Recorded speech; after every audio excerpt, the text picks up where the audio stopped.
Hello and welcome to the Quincy Access Television studios. I'm Mark Crosby. Thank you for joining us for In Your Neighborhood, a program that looks at, neighborhoods throughout the city and helps you to stay informed and find out what's happening in your neighborhood. Joining me today from Ward 2 is the Ward 2 City Councilor. That would be Richard Ash. Richard, welcome back to QATV. Hi, Mark. How are you? Good. How are you? Good. We should preface this by saying that actually it's one of the topics we will talk about. I think people were expecting us to be at Faxon Park for this episode because we kind of hinted to the fact that we would be taking a tour of Faxon Park for this episode. However, the weather is turning colder, although not today, it's 60. But it's turning colder, and the project, more importantly, the project that we will be talking about will actually be completed by the spring, so we figure that we'll take the tour then. Right. So the pickleball courts are there in large part. If you go up, they I believe are pretty much completed now, but they won't be open until the spring. So when I was here, which at this point was probably August, I think they started the big push. Dave Murphy and the Department of Natural Resources started the big push for the pickleball right after that, and then it was going to be completed around this time. They'll be open in the spring. So 8 pickleball courts, beautiful berms are going in. Some of the residents were a little concerned about noise in the neighborhood abutting Cam Ann, if you will. Some nice berms going in. There'll be benches, viewing awnings to sit under for the view. It's going to be great. Just a small recap. The pavilion is now done. And in addition to that, what has been there, I guess, for a short time has been Frisbee golf. Yes, there's the disc golf, Frisbee golf, disc golf. I think our plan was to play the disc golf, but right. now I think we should tackle it all in the spring. And I don't need any injuries going into Thanksgiving either. So, yes. So disc golf, the pickleball is in large part completed to be open in the spring.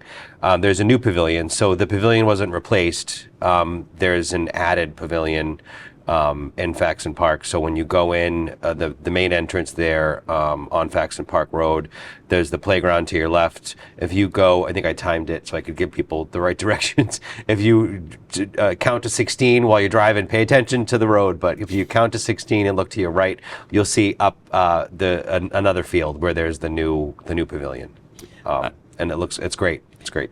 I know that the trails were also, I think the red trail was always marked well. It was the blue trail that needed markings. That has also been done. Yes, to no credit of my own, that is the Boy Scouts under Ray Theberg and Leo He, and that was Mr. He's senior year project last year for North Quincy High. So, and a kiosk was added? Yes, kiosk was added, and again, looks great.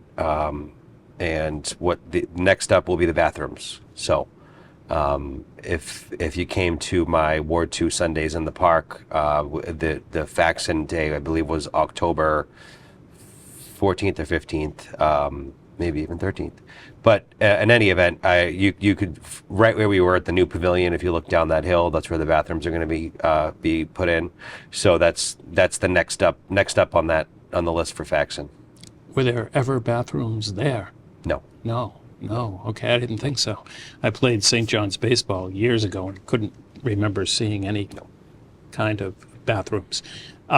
You mentioned taking it, counting and taking it slow. Naturally, you want to take it slow to avoid accidents with people. But also, I noted that when I did do the trail, I did both the blue and the red, that I saw deer. Oh, yes. That doesn't surprise me. Did they see you?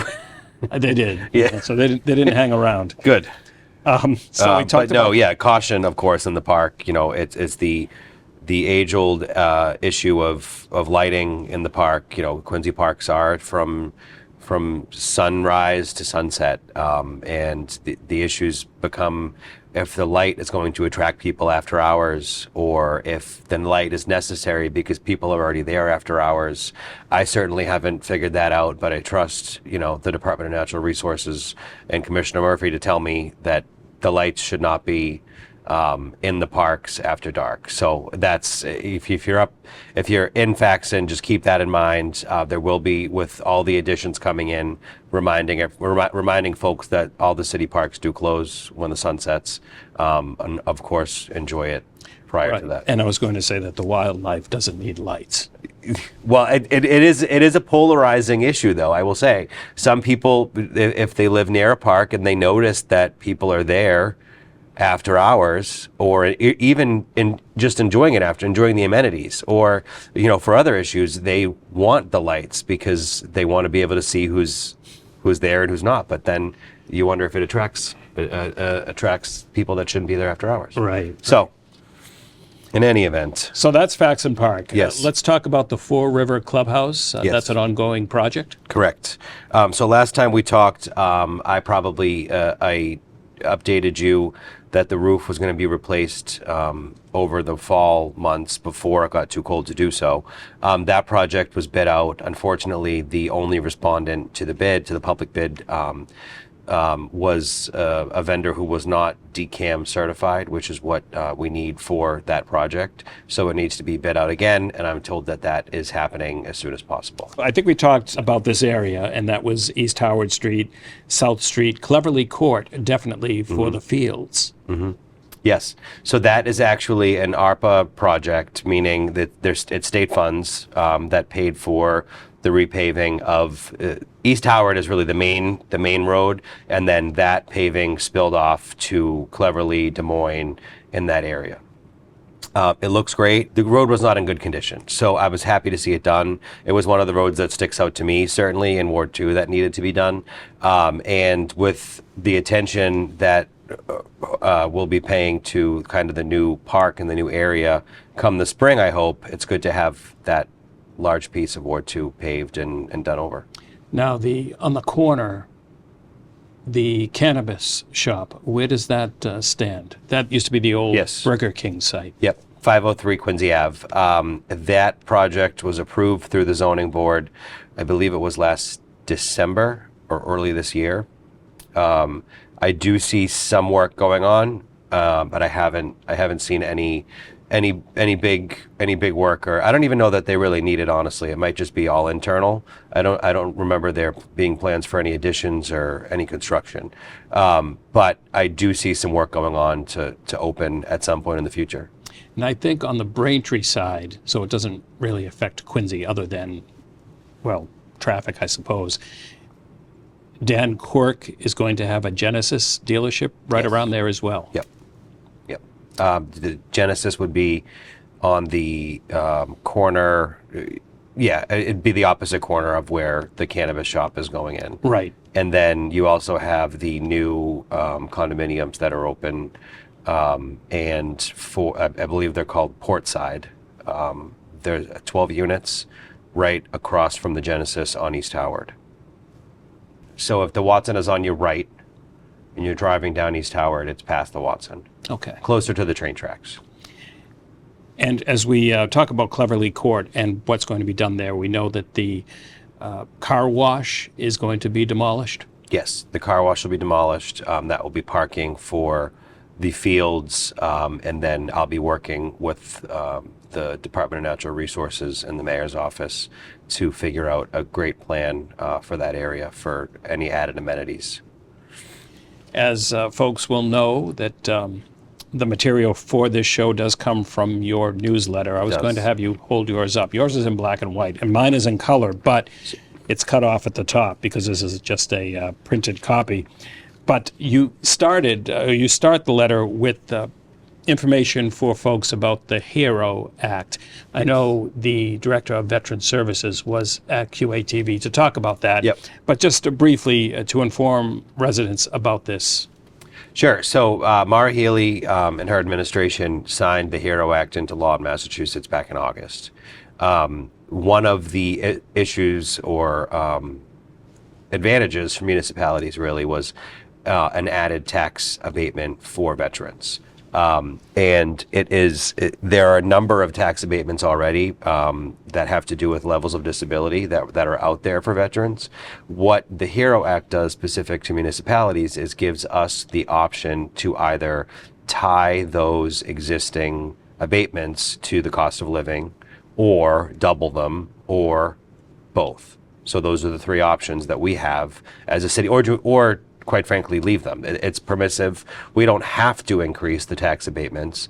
I know after talking to some of my residents and constituents that given the administration, the city as a whole, and how much we care for our veterans, I thought we should get this into the council immediately because it's a no-brainer. And I was happy to I was drafting away and the proposed ordinance, and then I ended up speaking to the mayor's chief of staff, and he said, "Oh, we're working on the same thing." So we crossed paths and introduced it. I think all the councilors joined me, and I'm happy to see that we're on the forefront of actually implementing the HERO Act. There's a number of different added incentives and benefits to veterans that Governor Healy signed into law in the state. But this being one that's permissive to the municipalities, I was happy to see that. And I guess the work that really is involved from this point forward is to just let folks know about it. Correct, yes. Christine Cugini, the Director of Veterans Services, in her office will be doing the outreach in the spring to tell folks, if you're already, if you have these certain tax abatements already, they'll be increased by this amount. If you don't, and you'd like to see if you could benefit from those abatements, reach out to their office. And I know we just did the House to House for Heroes. I'm sure she was here talking about that. So maybe is something similar to that. Who knows? But all the outreach will likely go through their office. The Norfolk County Sheriff was in here to talk about the House to House for Heroes as well. A great program. Yep. Talk about, I guess, some development in your ward. I guess Absolutely. we'll begin with 10 Independence Ave. 10 Independence Ave. It will be at the planning board this Wednesday. For folks at home, today's Monday, November 18th. And this Wednesday at 6 o'clock, 10 Independence Ave will be in front of the planning board. If folks remember and are oriented, it is the property that is opposite McKay's on the same side of Franklin Street. It's a automotive shop. It's almost triangularly shaped. I had two along with Councilor Devine and Councilor Mitten. That property sits in Ward 2, but directly abuts Ward 5 and Ward 4. So we held 2 community meetings beginning of the year. The developer ended up withdrawing the plans, reworking it, and we introduced a proposed, a revised proposal last week to folks, and they'll see that on the planning board agenda for this Wednesday at 6. It's a great group of residents that have come to the meetings, so they're all well versed in when it is, and I hope to see them all. But for folks at home, if they have thoughts on it, they're welcome to reach out. You can find the plans online if you'd like, me to send them to you. That's absolutely fine too. But that meeting will be on Wednesday, the 20th at 6. That project in particular also has to go through the zoning board phase, and after the zoning board, to the Historical Commission because of where it sits in relation to the Adams houses. Right. And we should also note that in that same area, quite a bit of work is being done to Sweeney Brothers. Yes, it's actually completed. So Mr. Sweeney had an open house, and his sons had an open house on Saturday to show folks the renovations. It looks great. I popped by. It looks awesome. I did tour it just before, I suppose, maybe about a month or so ago when I think the inside was complete, but the outside they were still working on. And a nice job. Yeah, the new sign looks great. The sign there on Independence is awesome. So good. 23 Claremont Street. 23 Claremont is a smaller proposal. It's to subdivide a lot. The current building is 23 Claremont. It's a 5-unit building.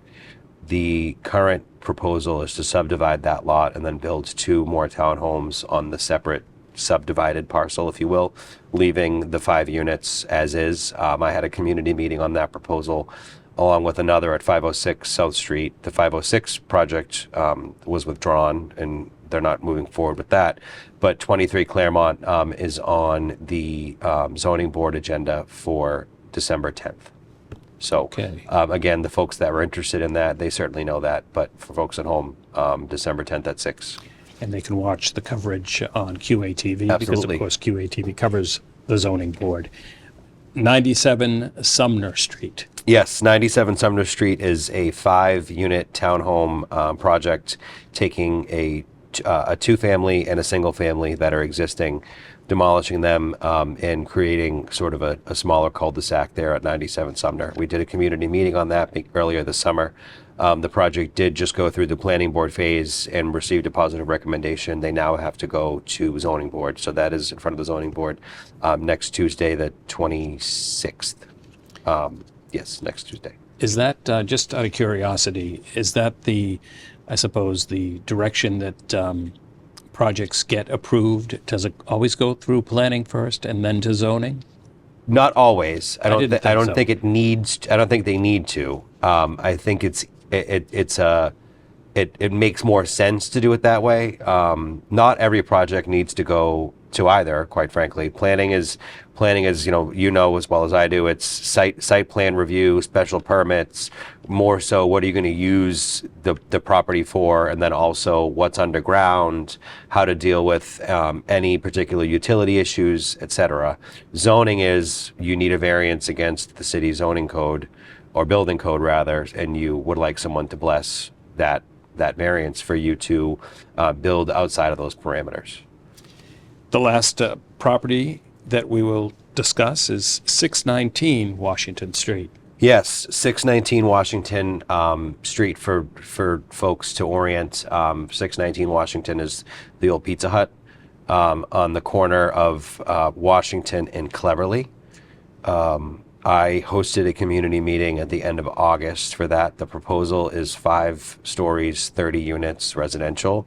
I didn't have much traction at the meeting, and I haven't really had much outreach on it. So maybe folks will hear it here for the first time and reach out to discuss it. But we had a meeting the last week of August on that. They have not filed with planning or zoning, but abutters, of course, will get notice when they do. One of the aspects of your newsletter is the memorable moments, and I believe I knew this was going to be an item, and I don't know where I heard it from. Maybe it was your newsletter, but I'm thinking it was before that. Mark DeBona of Cagney's retired, or certainly retired from the business Yes. after quite a few years running that establishment. 33. So yes, memorable moments it's my favorite part of the newsletter. It's where I get to highlight kind of the fun stuff that's going on and just what's memorable. I don't even feel like I deserve to talk about Mark's retirement. I think you need to have him on to discuss his 30 plus years as the restaurateur that he is. But certainly congratulations to him. Cagney's is just an establishment and has so much to do with the fabric of the city and certainly the fabric of Quincy Point. So happy for him. Happy to see that the longtime manager, Stacy McNeil, her husband and her family, they took it over. So it's staying in the family. And this obviously involves the Poor Yard, which is right next door, kind of Yes. abuts it. Yep. Both properties, the Cagney's and the Poor Yard. Yes. Staying with this, what you call your favorite section, memorable moments, what other memorable moments can you share? We had 80th birthday for Michael Cedrone, 90th birthday for Dick Travers and for Fred White. We also had a 90th birthday for Angela Carroll, who unfortunately had passed away a few days after. So certainly condolences to her family. But I was very pleased to be able to see her, bring her a city council commendation, and not knowing it'd be the last time seeing her. So emotional, but Sure. memorable for sure. We will talk, I suppose, now about upcoming events specific to your ward. And as you had mentioned, we are recording this program on the 18th of November. You do have a tree lighting scheduled, and that's in the near future. Yes, December 8th. So we always, we meaning myself and the Ward 2 Civic Association, this is the 7th annual, and we try to do it the Sunday after the city's Christmas parade. So this year that falls on December 8th, and it'll be at the Fore River Rotary. We actually are working out the details now, but it'll be somewhere around 5 o'clock, and we'll get everybody that notice prior to. We'll have Santa, we'll have music. I'm sure we'll have refreshments, and it'll be a good time. Any other upcoming events that we should highlight? Ward specific? I know obviously we will have the citywide Christmas parade coming up as well. Ward specific, I don't believe so. We just wrapped up the Fall Sundays in the park. Let's talk about that. Those 2 days. We did September 29th at Faxon. Oh, see, now it comes to me. I lied to you the whole time. September 29th was at Faxon. October 13th was at Fore River. September 29th at Faxon by the new pavilion. People loved it. The kids loved it. The kids especially loved it. Parents also enjoyed.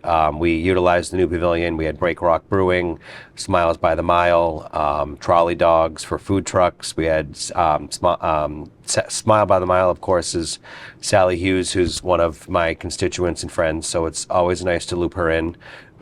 We did live entertainment by David Hoffman that day, Touch a Truck by Quincy Police and Quincy Fire. Had a nice bouncy slide for the kids. It was fun. It was a good day. And then we did that all over again 2 weeks later at Fore River. Chillier for sure.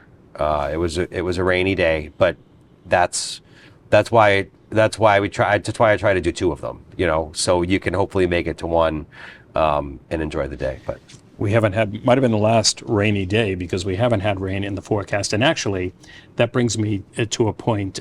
I did have a firefighter in, and he spoke about precautions to take during this extremely dry spell that we're in. And I think of brush fires, and I think of Faxon Park, and I think of people just needing to be careful. Yes, it certainly hits home right now. I mean, I spoke to one of my constituents and friends yesterday off of Bauer Road Extension. So right over the train tracks there by Skyline and Braintree, there's a somewhat of a brush fire that goes out and then reignites a couple of days later. It's scary. The videos and the photos of a fire being that close to your home and really not being able to do anything about it. It's petrifying. So I just implore, when I spoke to Chief Jackson and Captain D of Quincy Fire about the issue, they just said everybody's aware of it. Just overly communicate, because since it's in Braintree, you have to make sure all the municipalities are talking with each other, and a lot of different municipalities are also helping out. And we should note that all it takes is to flick a cigarette, a lit cigarette, out of your car window to start a blaze. Wow. It could be as small an action as that. With the extreme dry conditions, that could be a problem. Because we haven't had rain in so long, Right. But that does actually lead me to highlight something else, which is this week.